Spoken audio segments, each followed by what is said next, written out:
اللہ خوشیوں کا اظہار فرما رہا ہے۔ آئیے الخصائص الکبریٰ میں، کیا نبی کی پیدائش پر اللہ کوئی خاص کام کرتا ہے؟ کیا نبی کی پیدائش پہ اللہ کوئی خاص کام کرتا ہے؟ الخصائص الکبریٰ میں امام سیوطی نے لکھا، حجت البالغہ میں بلکہ حجت اللہ علی العالمین میں امام یوسف نبہانی نے لکھا، اور اسی طریقے سے اور بھی محدثین نے لکھا۔ کیا لکھا؟ اس حدیث کی راوی ام المومنین اما جان عائشہ صدیقہ سلام اللہ علیہا ہے، فرماتی ہیں کہ جس دن حضور کی ولادت ہوئی اس دن ایک یہودی کسی کام سے مکہ آیا تھا اور وہ چلاتے پھر رہا تھا کہ اے مکے والوں، تمہارے گھر میں کس کے یہاں بیٹا پیدا ہوا؟ آج اتفاق ربیع الاول کی 12 تاریخ کو اس دن کسی کے یہاں بیٹا پیدا نہیں ہوا تھا سوائے عبداللہ کے گھر کے، سوائے آمینہ کے گھر کے۔ اس نے چلانا شروع کیا، کس کے یہاں بیٹا پیدا ہوا، کس کے یہاں بیٹا پیدا ہوا؟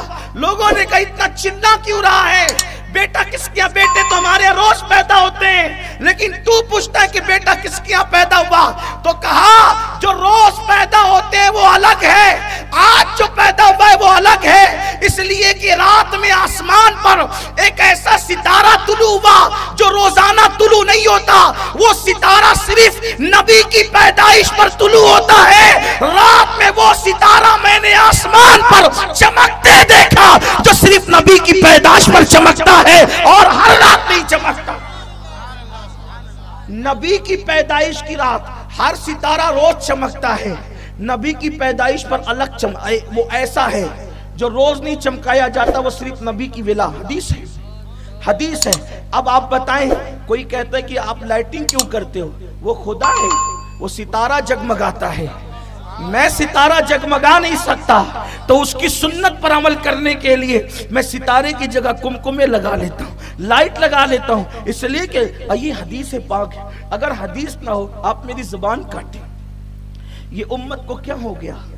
کلمہ نبی کا پڑھتے ہیں، دوست کے یہاں بچہ پیدا ہوا، پتہ نہیں بڑا ہو کے شرابی بنے گا، کبابی بنے گا، جواری بنے گا کہ زانی بنے گا، کیا اس کی مبارک بادیاں اتنی، مٹھائیوں پہ مٹھائیوں، مٹھائیوں سے مٹھائیوں کے تبادلے ہوتے ہیں، چھٹلی جاتی ہے، اور کیا کیا ہوتے ہیں، سب خوشیوں کا اظہار ہی تو ہوتا ہے۔ آپ سے پوچھتا ہوں،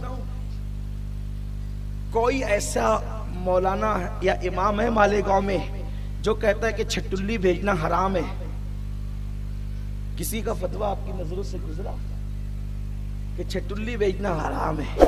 یہ چھٹلی کیا ہے؟ بچے کی پیدائش پہ خوشی ہے، اس کو گفٹ بھیجا جاتا ہے، تحفہ بھیجا جاتا ہے، سب لوگ کرتے ہیں۔ اس بدعت میں سب شامل ہیں، بشمول میرے، میں بھی شامل ہوں۔ ہم بھی بیچتے ہیں اپنے دوست احباب کے یہاں، اور ہمارے یہاں بھی آتی ہے، بھیجنے والا بھی خوش نصیب ہے جن کے یہاں آتی ہے، وہ بولو بھائی یہ بدعت ہے کہ نہیں، لیکن چھٹلی بھیجنے پہ ثواب ملتا ہے۔ آپ نے کہا یہ کہاں سے لائے؟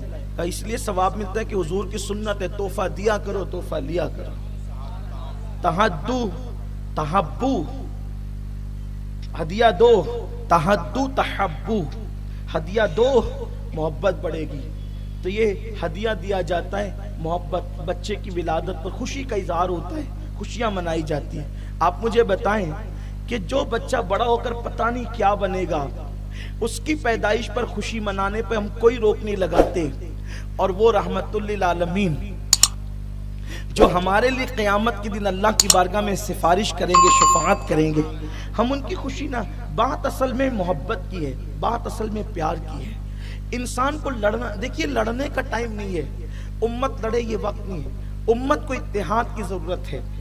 اور پھر قرآن اور احادیث میں واضح اشارات موجود ہے، واضح اشارات موجود ہے کہ ہر دور میں حضور کی میلاد منائی گئی۔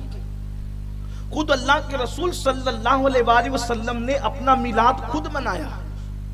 یہ جو کہا جاتا ہے نا کہ بدعت حسنہ ہے، جن بزرگوں نے اس کو بدعت حسنہ لکھا ہے، میں ان کی مخالفت نہیں کرتا، لیکن میں یہ کہتا ہوں کہ یہ تو حضور کی سنت ہے۔ میلاد منانا یہ اللہ کے نبی صلی اللہ علیہ وآلہ وسلم کی سنت ہے۔ آقا کریم صلی اللہ علیہ وآلہ وسلم سے پوچھا گیا کہ یا رسول اللہ، آپ پیر کے دن روزہ کیوں رکھتے ہیں؟ پیر کے دن، یہ حدیث پاک ہے، اس کا انکار کسی کو نہیں ہے، سیاہ ستہ کی روایت ہے کہ پیر کے دن آپ روزہ کیوں رکھتے ہیں؟ تو آقا کریم صلی اللہ علیہ وآلہ وسلم نے فرمایا اس لیے کہ پیر کے دن میری ولادت ہوئی ہے۔ اور بھی حضور نے وجوہات بیان فرمائی، لیکن یہ بھی فرمایا کہ پیر کے دن میری پیدائش ہوئی ہے، میری ولادت ہوئی ہے۔ اب آپ مجھے بتائیں کہ ہم سال میں ایک بار حضور کی ولادت مناتے ہیں، اور اللہ کے رسول صلی اللہ علیہ وآلہ وسلم نے سال میں 52 مرتبہ اپنی ولادت کا دن منایا، یعنی حضور نے ہر ہفتے پیر کے دن روزہ رکھا۔ آقا کریم صلی اللہ علیہ وآلہ وسلم نے، ممکن ہے میری قوم کے کچھ ایسے چھوکرے جنہیں قرآن حدیث کی معلومات نہیں ہے، وہ مجھ سے پھر سوال کر سکتے ہیں کہ حضور نے روزہ رکھ کر کے منایا تو ٹھیک ہے نا، پھر ہم بھی روزہ رکھ کر کے منائے۔ قمقموں کی ضرورت کیا ہے؟ جلوس کی ضرورت کیا ہے؟ جھنڈوں کی ضرورت کیا ہے؟ اہتمام کی ضرورت کیا ہے؟ میں کہتا ہوں میرے عزیز، دراصل جس کا جتنا فہم ہوتا ہے وہ اتنی بات کرتا ہے۔ دیکھیے میں آپ کو ایک بات آپ سے بتاتا ہوں، دراصل اسلام میں یہ ہے کہ کسی چیز کی اصل ہمیں مل جائے، کسی چیز کا ثبوت ہمیں مل جائے۔ جیسے مثال کے طور پر نکاح کرنا سنت ہے، ٹھیک ہے، نکاح کرنا سنت ہے، لیکن آج جس طریقے کا نکاح ہوتا ہے، اس طریقے کا نکاح اللہ کے رسول علیہ السلام کے زمانے میں کبھی نہیں ہوا۔ لیکن اس نکاح کو کوئی بدعت نہیں کہتا، اس نکاح کو کوئی حرام نہیں کہتا، اس نکاح کو کوئی شرک نہیں کہتا۔ ہمیں صرف اتنا ثبوت چاہیے تھا کہ نکاح کرنا سنت ہے، اور وہ نکاح کرنے کا ہمیں سنت مل گئی کہ حضور نے نکاح کیا ہے۔ لیکن آپ مجھے بتائیں حضور علیہ السلام نے کیسے نکاح کیا؟ حضور نے جو نکاح کیا تھا اس میں بظاہر کوئی بارات نہیں تھی، ایک بات۔ دوسری بات یہ، مالیگاؤں والوں اپنے لب و لہجے میں بات کر رہا ہوں صرف آپ کو سمجھانے کے لیے، حضور نے جو نکاح کیا تھا اس میں کوئی اغوا نہیں تھا، حضور نے جو نکاح کیا تھا اس میں کوئی بارات نہیں تھی۔